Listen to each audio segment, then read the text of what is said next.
Rappelez-vous, le week-end dernier, nous avions la joie d'avoir le pasteur Didier Biava avec nous. Et au-delà de son intervention pour le groupe d'hommes le vendredi soir ou le culte le dimanche matin, il était venu pour un séminaire, le séminaire LTI, Libère ton identité. Et certainement que dans les prochaines semaines, voire même peut-être prochains mois, il y aura certainement des témoignages qui seront donnés. Il y aura des témoignages. C'est même pas certainement, c'est sûr et certain. Il y a déjà des témoignages. En fait, ce séminaire LTI, donc, qui a duré du samedi matin au dimanche après-midi, donc pendant 48 heures, il a été une bénédiction pour tous ceux qui sont venus, au-delà de ce que nous aurions pu imaginer. Vraiment. J'ai été le premier à entendre des échos de plein de collègues pasteurs, de plein d'églises à droite et à gauche. J'en ai entendu des échos comme quoi c'était vraiment bien. C'était pas vraiment bien, c'était plus que vraiment bien. Il y a plusieurs choses qui m'ont interpellé et je voulais en faire un micro-retour. Il y avait ce mix, ce mélange parfait entre les soins pastoraux, la relation d'aide, parce qu'ils ont été formés depuis de nombreuses années pour cela, et le mélange parfait entre ces soins pastoraux et le discernement spirituel, la délivrance. Et ensemble, ils ont mis ces deux données et ils ont été capables de nous accompagner et de nous emmener ensemble, mais individuellement, à une prochaine étape. Alors, autant vous dire que du début jusqu'à la fin, on a pleuré, tous. C'était des places limitées, on était un peu moins de 30, mais du début jusqu'à la fin, on a pleuré. Du début jusqu'à la fin, un coup, on s'est repenti, un coup, on a demandé pardon. C'était très, très fort, très, très puissant. Et plusieurs sont déjà en train de témoigner, à peine quelques jours plus tard, qu'une nouvelle vie a débuté. Une nouvelle vie radicale a débuté. Mais on ne veut pas se précipiter. Je les ai d'ailleurs tous laissés, les séminaristes, vous le savez, je vous ai tous laissés tranquilles là, pendant une semaine. Je ne vous ai pas écrit. J'attendais que tout retombe tranquillement pour ensuite qu'on puisse rediscuter. C'était vraiment un moment puissant. Et je me souviens, tout au début du séminaire, Didier nous a appris quelque chose. Il nous a dit que depuis quelques semaines, ils ont une équipe de prière, une équipe d'intercesseurs. Et cette équipe se réunit, ils connaissent juste la liste de tous les prénoms de tous les inscrits et ils prient pour nous. Et ils prient. Et quelquefois, ils reçoivent des paroles de la part de Dieu, alors ils les écrivent et ils les conservent pour ce fameux week-end. En plus de ça, cette équipe d'intercesseurs, pendant les 48 heures du séminaire, chacun de leur côté, ils se réunissent pendant les 48 heures et ils prient. Ils connaissent que nos prénoms, mais ils prient. Et ils ne discutent pas entre eux, ils envoient juste toutes les paroles à Didier et Isabelle, donc les intervenants principaux, et c'est eux seulement qui regroupent toutes les paroles, donc ils ne communiquent pas entre eux. Et le jour J, il y avait toutes sortes de coupures entre les repas ou des pauses, des entractes, et à ce moment-là, ils nous prenaient un peu en aparté, et ils nous partageaient les paroles qu'ils avaient reçues. Alors, je crois qu'il y a 3 ou 4 personnes qui n'ont rien reçu personnellement en termes de dons spirituels, mais tous les autres ont reçu 1, 2, 3, 4 paroles. Donc au total, vu qu'on était un peu moins d'une trentaine, j'ai fait le calcul tout à l'heure, il y a eu une quarantaine, une cinquantaine de dons spirituels, et à chaque fois, c'était précis. À chaque fois, ça répondait aux besoins. À chaque fois, ça montrait la prochaine étape. Quand Didier et Isabelle me font ce retour, quand moi-même je le vois en discutant avec les autres, de voir à quel point c'est pertinent. J'ai pas envie à ce moment-là forcément de remercier Didier et Isabelle, j'ai envie de les remercier, mais c'est pas eux que j'ai envie de remercier. Je suis juste touché de la façon dont Dieu vient nous chercher avec autant de précision. Ce n'est pas juste un moment d'enseignement où on a appris un peu plus sur nous-mêmes. C'est infiniment plus que ça. C'est Dieu qui est venu nous chercher, décrivant notre vie, décrivant nos défis, décrivant notre passé et nous traçant une route pour l'avenir.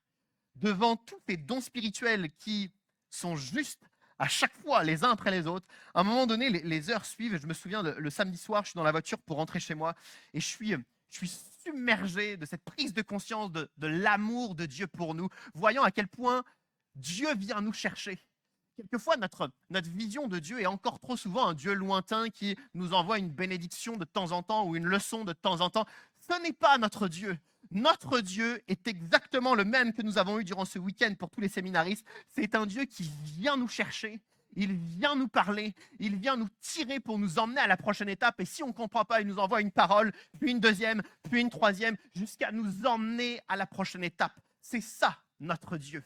Et on l'a expérimenté durant ce week-end, mais plus que les séminaristes, je souhaite que nous aussi, nous tous qui n'avons pas pu participer à ce séminaire, que nous puissions prendre conscience que Dieu a envie de tout son cœur de nous emmener à la prochaine étape. Ce n'est pas juste nous qui avons envie, ce n'est pas juste nos proches pour notre bien qui ont envie, c'est Dieu qui pour notre bien a envie de nous emmener à la prochaine étape. Et lorsque je prenais conscience de tout ça, je me souvenais d'une période, ça va être peut-être 2 ou 3 ans de Jeanne, je ne sais plus. Jeanne grandissait et puis je voyais qu'elle commençait à avoir peur, pas de tout, mais physiquement, elle avait peur de sauter, physiquement, elle avait peur des grands toboggans, physiquement, elle avait peur de se faire violence. Elle avait tellement peur que dès qu'on sortait dehors, elle n'osait rien faire. Et je suis un père, alors je n'accepte pas cette peur. Alors c'est devenu une obsession. À un moment donné, tous les jeudis, j'avais un temps avec elle. Et donc, tous les jeudis, 2 fois, à 2 reprises les jeudis, à chaque fois, on allait à une aire de jeu juste à côté. On allait au même endroit. Elle avait peur de sauter et on travaillait ça. Et pendant un an, j'ai rien lâché. Elle avait peur, elle voulait pas sauter, mais encore et encore, je l'ai rassurée, je lui ai montré, j'ai expliqué, j'ai fait tout ce qui était possible. J'ai peut-être été certainement 1000 fois maladroit, mais j'ai tout fait pour que sa peur disparaisse. Et quand enfin, elle a été à l'aise pour faire ça, elle a été à l'aise pour faire tout le reste. Et quand je vois ma capacité à persévérer jusqu'à ce que sa peur disparaisse, je crois, je suis un père tellement faillible, mais notre Père céleste tellement parfait et bon, il n'accepte pas que nous restions avec les mêmes peurs, les mêmes défis, les mêmes problèmes, les mêmes échecs, les mêmes fardeaux, les mêmes orientations destructrices, les mêmes faiblesses, les mêmes blessures, les mêmes douleurs. Alors lorsque je vois tout l'amour et la persévérance de Dieu à venir nous chercher pour nous emmener à la prochaine étape, je me dis, nous n'avons pas le droit de dire non. Nous n'avons pas le droit de dire non. Il y a 2000 ans, il est venu sur terre pour pouvoir nous tirer de tout son amour inconditionnel et nous emmener à la prochaine étape. Une étape avec une peur en moins, avec une douleur en moins, avec une blessure en moins, avec un fardeau en moins. Et lors de ce fameux samedi soir où je rentre d'LTI et je suis dans ma voiture, je suis touché par la façon dont Dieu est venu nous chercher. À ce moment-là, je suis un peu déçu de moi-même, de tout le temps que je passe à attendre, à accepter qu'il y ait des batailles qui ne soient pas résolues. Tous les mois et toutes les années que je passe à accepter l'inacceptable. À ce moment-là, je suis un peu déçu de moi et je dis merci à Dieu de venir me chercher encore et encore et encore. Je me souviens, en février dernier, nous avons fait 1 mois sur une série qui s'appelle Vision, où on a partagé des notions clés que notre Église doit avoir, sa vision. Et une de ces notions clés, c'était impulser. L'Église doit impulser un progrès, parce que nous ne sommes pas appelés à rester stables, identiques, passifs, à moitié en vie. Non, je crois que Dieu cherche notre progrès. Dieu cherche notre croissance, Dieu cherche notre liberté. Alors j'aimerais ensemble qu'on puisse lire un passage ce matin, un passage de la Bible, la parole de Dieu, qui nous montre la façon dont Dieu est venu chercher un homme et tellement d'autres. Parce que Dieu n'accepte pas que nous puissions rester là où nous sommes, mais il veut nous emmener plus loin. Alors j'aimerais qu'on puisse lire ensemble dans Matthieu au chapitre 9, ça va être affiché. Ça commence au verset 9, un seul verset, mais qui parle, voici ce que le texte nous dit. Jésus partit de là. En passant, il vit un homme assis au bureau des taxes et qui s'appelait Matthieu. Il lui dit, suis-moi. Cet homme se leva et le suivit. Et on fait une petite pause parce que ces phrases sont trop riches, donc on fait une petite pause. Jésus est en train de partir, Jésus était à Capernaum, il était dans une maison où un homme a été amené, il est paralysé, il était amené par 4 autres hommes depuis le toit. Et Jésus a non seulement pardonné les péchés de cet homme, mais il l'a guéri de sa paralysie. Et donc il y a ce miracle qui est là, alors qu'il y a toute la foule, il y a les pharisiens, il y a les disciples de Jean-Baptiste, il y a les disciples de Jésus, donc tout un tas de personnes. Jésus s'en va. Puis finalement, en passant, il voit Matthieu, qui est au bureau des taxes, c'est un collecteur d'impôts, c'était un péager, et il invite Matthieu à le suivre.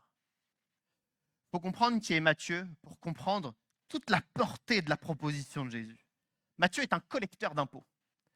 C'est-à-dire qu'en tant que collecteur d'impôts, il est vu de trois façons. Il est vu comme un traître, comme un voleur et comme un pécheur.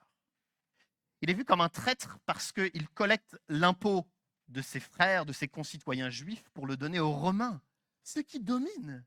Et donc il est vu comme un collabo, comme un collaborateur, comme un traître. Il travaille pour Rome et non pour les Juifs. Donc il est perçu par tous comme un traître. Deuxièmement, il est perçu comme un voleur. Il n'est pas juste perçu comme un voleur. On n'y est pas, il y a sûrement des cas, mais j'exagère peut-être, mais 99% des collecteurs d'impôts étaient des voleurs. J'exagère, ma statistique n'est pas juste, vous le savez. Mais les collecteurs d'impôts étaient si souvent des voleurs parce que dans cette injustice, alors qu'ils sont perçus comme des traîtres, dans peut-être la faiblesse de la chair, peu importe, au lieu de prendre le pourcentage d'impôts qu'ils devaient prendre, ils augmentaient un petit peu le pourcentage dans le but de prendre une partie pour eux. Beaucoup de collecteurs d'impôts étaient très aisés, voire même certains particulièrement riches. Les concitoyens savaient quel manque d'intégrité les collecteurs d'impôts avaient. Traîtres, voleurs et enfin pécheurs. Parce qu'ils étaient perçus comme des voleurs et des traîtres, tout le monde les méprisait. Ce n'est pas juste professionnellement, politiquement ou socialement, ils sont perçus comme des traîtres ou des voleurs. Non, c'est plus que ça. Même spirituellement, ils étaient donc perçus comme des pécheurs. C'était presque, ça ne l'était pas, mais presque une insulte. On insultait quelqu'un de péager, de collecteur d'impôts. C'était rabaissant, c'était méprisant. Et Jésus invite dans son groupe, parmi ses disciples, il invite Matthieu, le voleur, le traître, le pécheur. Il lui dit « Suis-moi ». Moi, je me mets à la place de ses autres disciples. Pierre, André, Jacques, Jean. Déjà qu'il y a une certaine confrontation avec les autorités locales, en plus de ça, Jésus est en train de partir, il s'arrête près du bureau des taxes. Je vois bien les disciples qui disent « Qu'est-ce que Jésus est en train de faire en s'arrêtant près du bureau des taxes? Me dis pas qu'il va parler à un collecteur d'impôts. » Et Jésus se met à inviter Matthieu dans leur groupe. Je me mets à la place de Pierre, Jacques, Jean, André, les autres disciples. Mais qu'est-ce que Jésus vient de faire d'inviter une personne aussi détestable, traître, voleur, à l'inviter dans notre groupe? Quelle folie! C'est bon, le groupe s'arrête là. Jésus ose inviter quelqu'un comme Matthieu. Voici la proposition perçue comme folle de la part de Jésus. Jésus dit « Suis-moi » à quelqu'un comme Matthieu. Ce qui est fou, c'est non seulement le « suis-moi », mais le silence derrière. « Suis-moi » et Jésus ne dit rien d'autre. Il n'y a pas de condition. Il n'y a pas de justification, il n'y a pas de condition, il n'y a pas de si, suis-moi, mais tu as intérêt à changer de vie. Suis-moi, mais tu as intérêt à demander pardon à tout le monde. Suis-moi, mais rembourse. Suis-moi, mais vends tout ce que tu as. Suis-moi, mais fais ceci. Suis-moi, mais tu as intérêt à. Jésus dit suis-moi. Et il y a une absence de condition derrière. Il y a juste une invitation à être avec lui. Suis-moi. Viens avec moi. Viens dans ma présence. Viens marcher avec moi. Viens voyager avec moi. Suis-moi. Cette absence de condition est une expression de l'amour inconditionnel de Jésus pour Matthieu. Parce qu'on n'invite pas un voleur, un traître, un pécheur dans son intimité. On s'éloigne d'un voleur, d'un traître et d'un pécheur. Et ce n'est pas ce que fait Jésus. Jésus non seulement lui dit « suis-moi », mais sans aucune condition. « Suis-moi, suis-moi, suis-moi ». Professionnellement, si l'un d'entre nous, j'espère pas, si l'un d'entre nous vole, comme Matthieu, si l'un d'entre nous vole de façon récurrente, de façon importante, c'est clair, les relations professionnelles sont brisées instantanément, il y a toutes sortes de conséquences judiciaires, c'est fini, nos relations professionnelles s'arrêtent là. Si dans la famille, on se met à trahir la famille, le couple, les enfants, la famille, s'il y a une trahison, la famille est vraiment fragilisée et peut-être même brisée. Peut-être qu'il y a même une rupture familiale parce qu'il y a eu la trahison. Lorsque Jésus invite Matthieu à lui dire « suis-moi », Matthieu aura envie de répondre à Jésus « Jésus, si je te suis, je vais voler, je vais trahir, je vais te décevoir. » Mais Jésus ne donne aucune condition. Il lui dit juste « suis-moi ».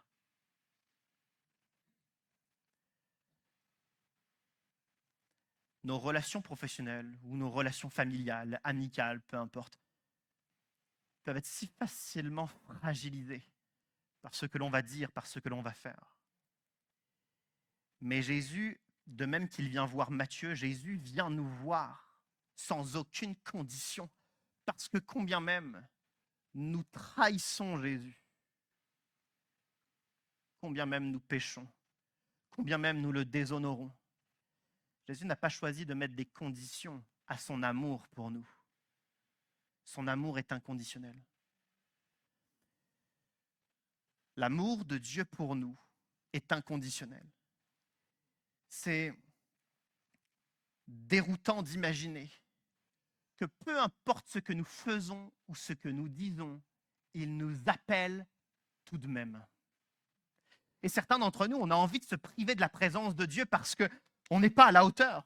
On n'est pas aussi spirituel, on ne prie pas assez, on ne lit pas assez, on porte une cuirasse parce qu'on n'ose pas rentrer dans la présence de Dieu. On n'est pas comme ci, on n'est pas comme ça, on n'est pas à la hauteur. Alors on se prive de Dieu.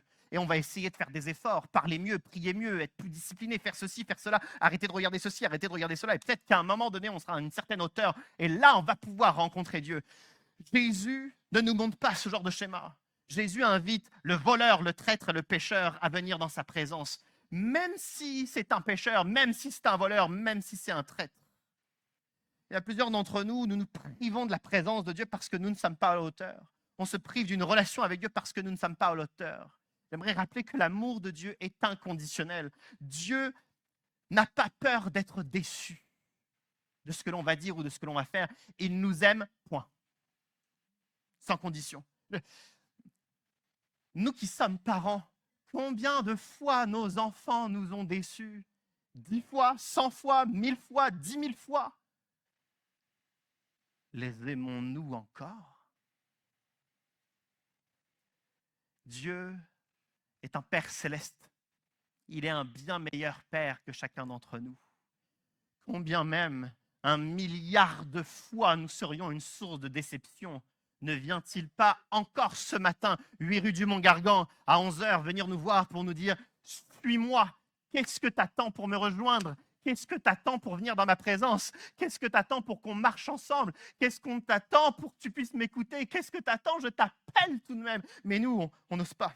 Parce qu'on est trop voleurs, traîtres, menteurs, on a baissé les bras, on a arrêté de se battre, on commence à fuir, on commence à se laisser détruire par la tentation. Certains, on se laisse détruire par ce qui s'est passé alors que nous étions enfants. On se laisse détruire par tout ça. Et l'appel de Jésus est là. Suis-moi. Parce que combien même tu n'es pas à la hauteur, je t'appelle tout de même. Je t'appelle tout de même. On voit la grâce de Jésus dans cet appel. Mais plus que ça, je vois aussi une deuxième facette à l'appel de Jésus. Jésus dit « suis-moi ». Et puis, quand je réfléchis, je me dis, Jésus a un groupe, il y a 120 disciples, puis 70, puis les 12, donc il y a toutes sortes de structures de disciples autour de Jésus. Et c'est tout de même particulièrement dangereux d'accueillir un voleur et un traître parmi les 12 disciples. C'est le noyau dur. Et Jésus invite ce genre de profil. Je me dis, stratégiquement, Jésus est en train de faire une erreur. Parce qu'amener un voleur alors qu'ils sont une communauté, il y a une trésorerie, on le sait, il y a une trésorerie entre eux. Ils amènent un voleur alors qu'il y a une gestion de trésorerie. Ils amènent un traître alors qu'il y a des pressions sociales, professionnelles et politiques et spirituelles. Et pourtant, ils amènent un traître dans leur groupe. Erreur stratégique de la part de Jésus. Ce n'est pas une erreur stratégique de la part de Jésus. Ça paraît être une erreur stratégique, mais ça ne l'est pas. Parce que Jésus ne voit pas le voleur et le traître. Il voit celui qui a volé, celui qui a trahi. Parce que Jésus connaît avec assurance sa capacité à transformer les vies. Alors il n'a aucun problème à accueillir un voleur et un traître parce qu'il sait qu'il va le changer. Nous doutons de notre capacité à changer, nous doutons de sa capacité à changer, nous doutons de notre propre volonté à vouloir changer. Mais il y a une chose que nous ne devrions pas douter, c'est que Dieu sait qu'il est capable de tout changer.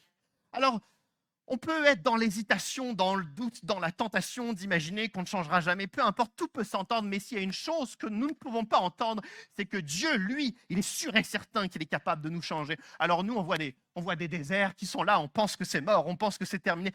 Pas pour Dieu.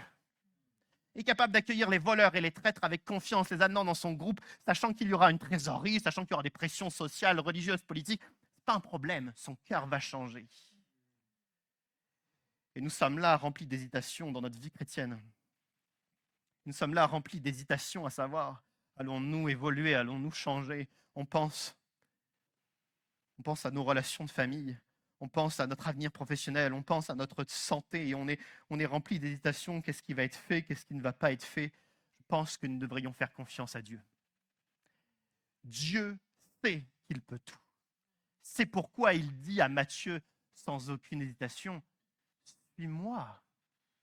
Tu es un voleur, tu es un traître, tu es un menteur, tu as baissé les bras, tu pèches, tu es dépendant, tu as envie de fuir, tu es à moitié mort à l'intérieur, tu es blessé. Suis-moi. C'est l'appel de Jésus avec tellement de confiance parce qu'il sait qu'il va le changer. Et puis on a également Matthieu. Quand Jésus dit « Suis-moi », le texte nous dit « Cet homme se leva et le suivit ». C'est tellement facile. Je pense qu'il y a plusieurs choses. Il y a, premièrement, je crois, une action surnaturelle de Dieu qui permet que Matthieu, c'est son moment, c'est son opportunité, c'est son momentum, c'est le moment où il doit suivre Jésus. Je crois qu'il y a quelque chose de surnaturel. Je crois qu'il y a également la perception de Matthieu de la grâce. Jésus est un personnage. À ce moment-là, il ne le voit peut-être pas comme saint et parfait, mais il voit la grandeur de Jésus et pourtant Jésus se tourne vers lui. Alors il y a une action surnaturelle, c'est sûr, il y a un effet de la grâce, c'est sûr, mais il y a aussi un contexte que je trouve vraiment intéressant. Ils sont à Capernaum.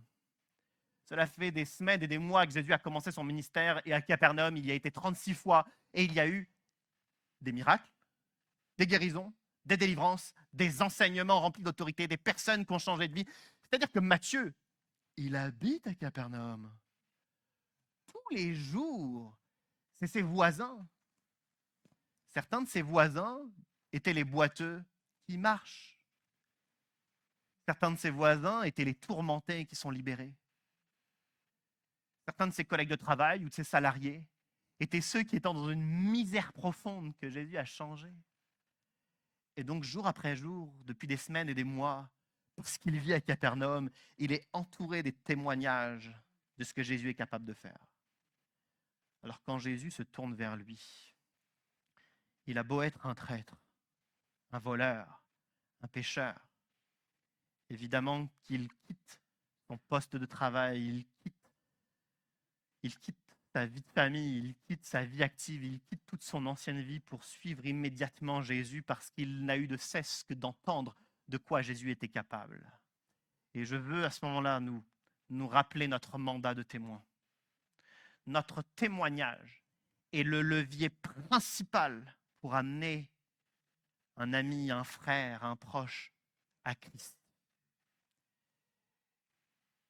Mais notre témoignage, on ne sait pas où il est, mais il a disparu.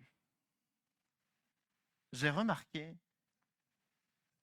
que dans un effort surhumain, quelquefois, nous osions témoigner de l'Église. Nous témoignons de l'Église, la musique de l'Église, les prédications de l'Église, la chaleur humaine qu'il y a dans l'Église, les bonnes relations qu'il y a dans l'Église, et puis l'intergénérationnalité, et puis ceci. On vante l'Église, toutes les valeurs de l'Église. Nous ne sommes pas appelés à témoigner de l'Église. Nous sommes appelés à témoigner de Christ. En tant que chrétiens, chrétiens, ça veut dire qu'on a trouvé notre liberté en Christ. En tant que chrétiens, nous avons chacun retrouvé une liberté. Nous avons retrouvé une liberté face à la peur, à la dépendance, au conflit, au fardeau. Nous avons trouvé une liberté à un moment donné. C'est pourquoi nous sommes chrétiens. Nous avons donc tous un témoignage. Mais ce témoignage, il est réduit au silence. Pour certains, depuis trop longtemps. C'est pourquoi nous sommes quelquefois dans l'abattement, la tristesse, parce que certains de nos proches sont en train de s'éloigner de Dieu ou parce que certains de nos proches ont pris des chemins tellement loin de Dieu. Mais notre témoignage, où est-il? Pas le témoignage de l'Église qui est super, pas notre témoignage parce qu'on a des valeurs chrétiennes qui sont super, mais notre témoignage de notre liberté retrouvée en Christ. Où est-il ce témoignage-là? Je me souviens de ces statistiques et décennie après décennie, les statistiques ne bougent pas. Il y a 80% des personnes qui se convertissent grâce à un témoignage, entre 75 et 80%, grâce à un témoignage. Un témoignage. Grâce au témoignage, lorsque Jésus est face à Matthieu, il lui dit « Suis-moi ». Matthieu se lève, il le suit. Il en a suffisamment vu et entendu pour y croire immédiatement, se lever, tout abandonner et suivre Christ. Je veux, par ce passage, nous rappeler à notre témoignage. Quelle liberté avons-nous trouvée en Christ?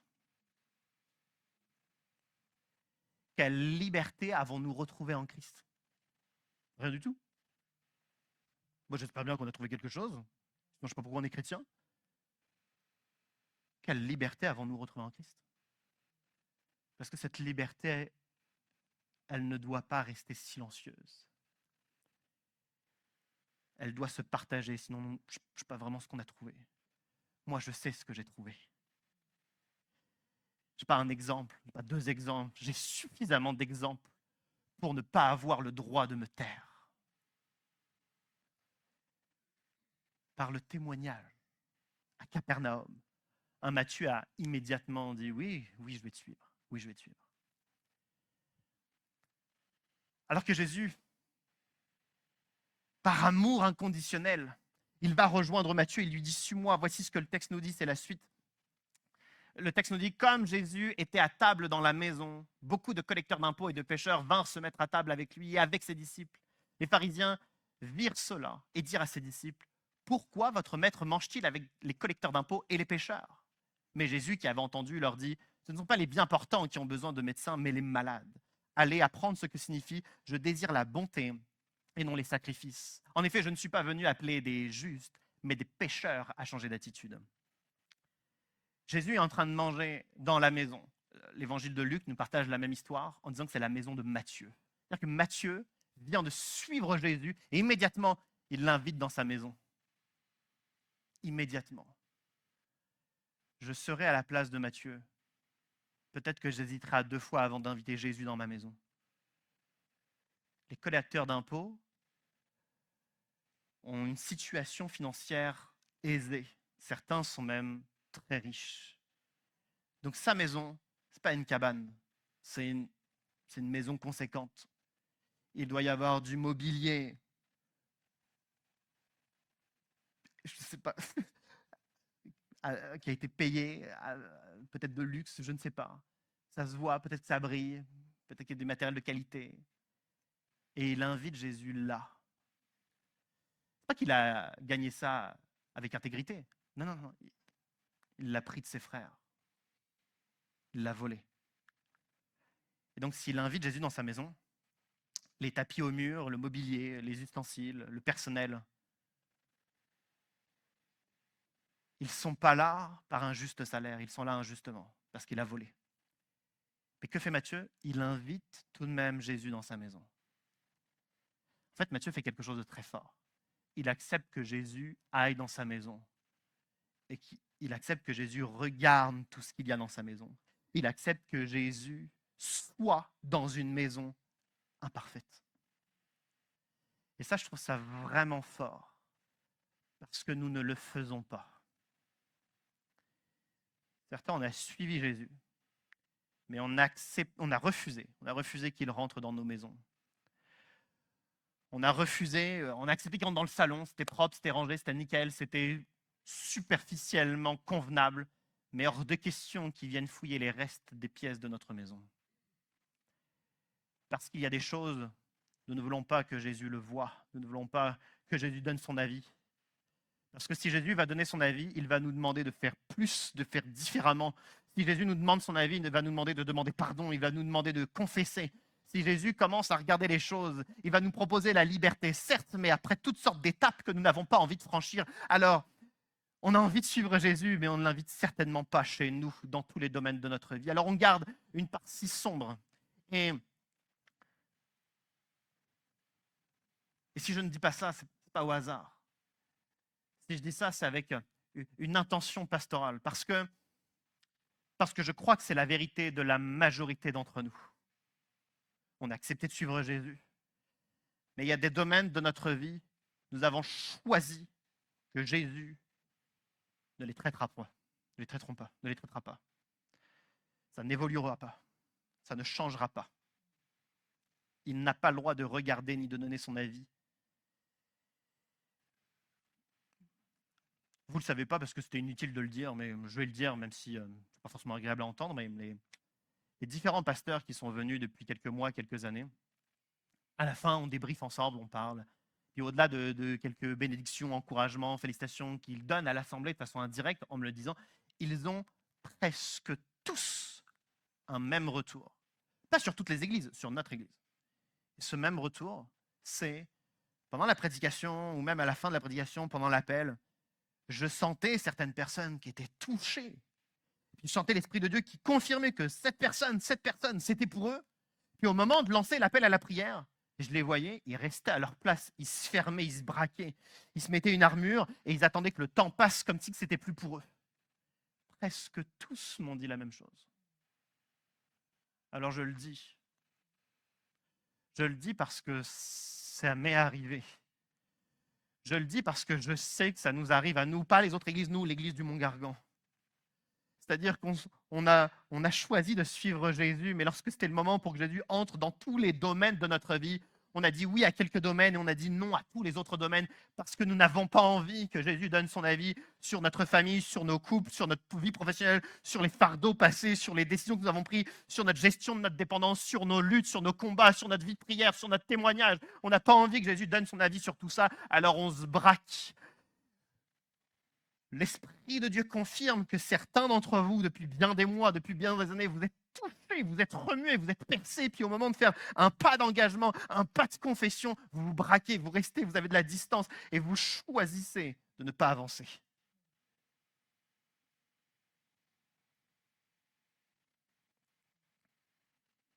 Matthieu invite Jésus dans sa maison, même si toute sa maison ne reflète que ses vols, que ses fautes, que son péché, mais il accepte que Jésus vienne parce que ça va mettre un point final à son ancienne vie.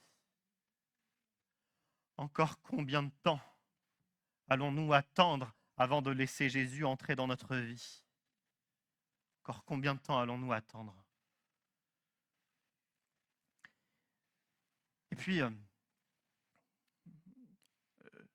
je passe le moment où les pharisiens, directement ils s'adressent aux disciples, mais indirectement s'adressant à Jésus, ils sont étonnés que Jésus mange avec les collecteurs d'impôts.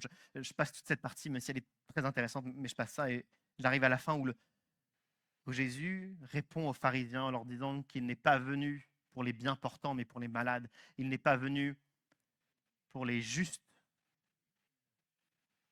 mais pour les pécheurs. Je me souviens,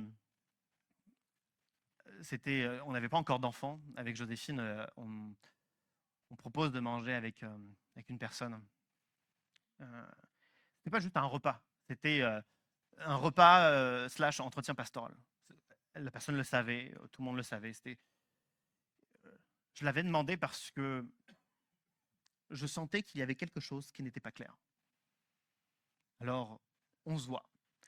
Et puis une demi-heure passe, 1 heure, 2 heures. Après 3 heures de repas, on est sur la fin. C'était un midi, on est sur la fin. On est sur la fin. Et je suis content, on a discuté de tout. Et puis la personne l'a vu, je l'ai bombardé de questions parce que moi, je cherchais quelque chose, mais j'ai rien vu. Tout allait bien. Voire même tout allait un peu trop bien parce que la personne, elle avait envie de se justifier qu'elle était une chrétienne d'un certain niveau. Bon, je viens de dire que c'était une femme. Bon, la personne était d'un certain niveau. Puis après 3 heures, on sent que c'est la fin du repas, la personne est en train de débarrasser. Puis, conviction de Dieu sur une dernière petite question. Juste une dernière petite question. Je pose ma dernière petite question. La personne est en train de débarrasser, allant vers la cuisine. Donc on n'a pas de réponse pendant 10 secondes. Elle revient avec un visage différent. Elle dit, je ne veux plus entendre le nom de cette personne, parce que cette personne, ça fait 10 ans qu'on ne se parle plus. Elle a osé me dire ça, elle a osé faire ça. Si je la revois, je ne peux pas l'encadrer. Et elle commence avec menace, avec rage de parler de cette personne, la dernière question que je posais. Le visage a changé. La personne, pendant 3 heures, a montré un certain visage de chrétien. Mais elle savait qu'elle avait un autre visage, qu'elle avait un autre combat. Elle savait que le non-pardon s'est transformé en rage, en haine, en colère. Jésus n'est pas venu pour ceux qui se considèrent justes, ceux qui disent « tout va bien, J'ai rien à changer, j'ai pas de transformation à avoir. Moi, je prie bien, je fais bien les choses, je suis bien sous tout rapport. À l'intérieur, je suis nickel. Les pharisiens, de façon extérieure, se présentaient comme tellement justes. Les pharisiens sont généreux, les pharisiens se parlent bien, les pharisiens, relationnellement, ça fonctionne. Intérieurement, par contre, il y avait des choses qui ne changeaient pas. C'est pourquoi Jésus dit qu'il préfère la bonté intérieure au sacrifice extérieur. Et certains d'entre nous, de façon extérieure, nous disons que tout va bien. Nous faisons comme si tout va bien. Mais l'Esprit de Dieu sait qu'il y a encore des combats à mener. Et Dieu nous appelle à la vulnérabilité. Dieu nous appelle à dire « je ne sais pas, je n'y arrive pas, ça doit changer, j'ai besoin d'aide, je dois m'abandonner ». L'Esprit de Dieu nous appelle à cette vulnérabilité. Je vais appeler l'équipe de louange à venir. Il y a ce verset dans le premier épître de Jean qui dit « Si nous confessons nos péchés, il est fidèle pour nous les pardonner. » Si nous confessons, il nous pardonne. Ce verset m'interpelle depuis toujours parce qu'il est puissant dans son message. Mais théologiquement, il n'est pas vrai. C'est faux. Théologiquement, ce verset, il est faux. Ce n'est pas parce qu'on confesse un péché que nous sommes pardonnés, que notre vie est nouvelle. La confession, c'est pas suffisant. La confession est une des étapes d'un processus de repentance. On se confesse, il y a le regret, il y a l'engagement, il y a la demande de pardon. Il y a quelques étapes, ce n'est pas infini, il y a quelques étapes de pardon. Et après toutes ces étapes, nous sommes sauvés. Et pourtant, ce verset nous dit tout de même que si nous confessons, nous sommes sauvés. Parce que la confession est une telle démarche, tellement puissante, que c'est comme si nous avions fait 90% du chemin.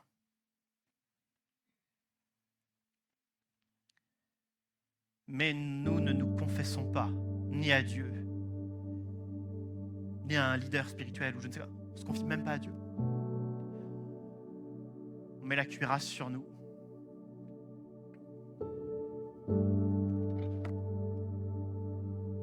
On arrive le dimanche.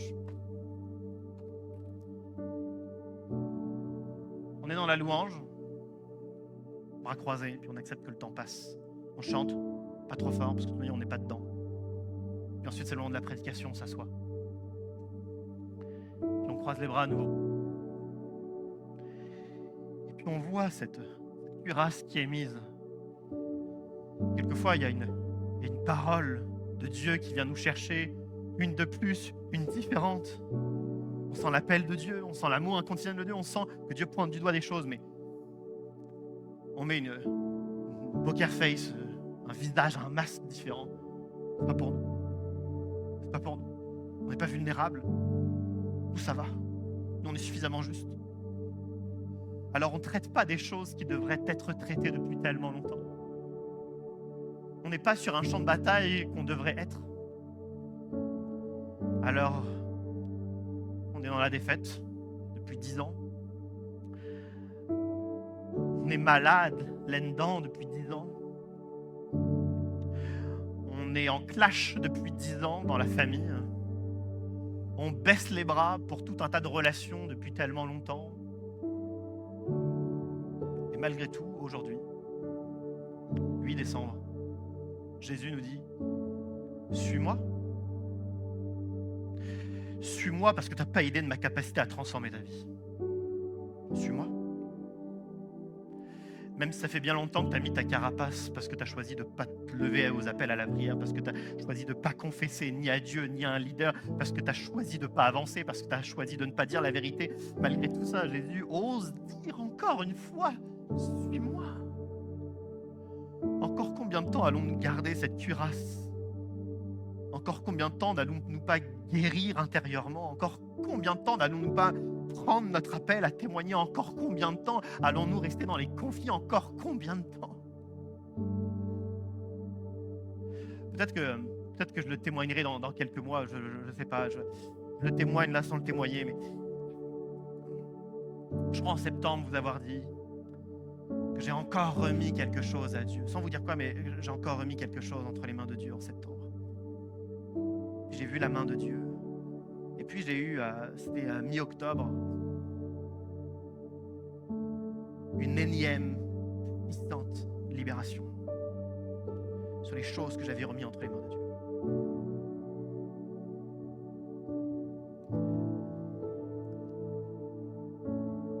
Ça faisait partie des champs de bataille, vous savez, qu'on a abandonnés.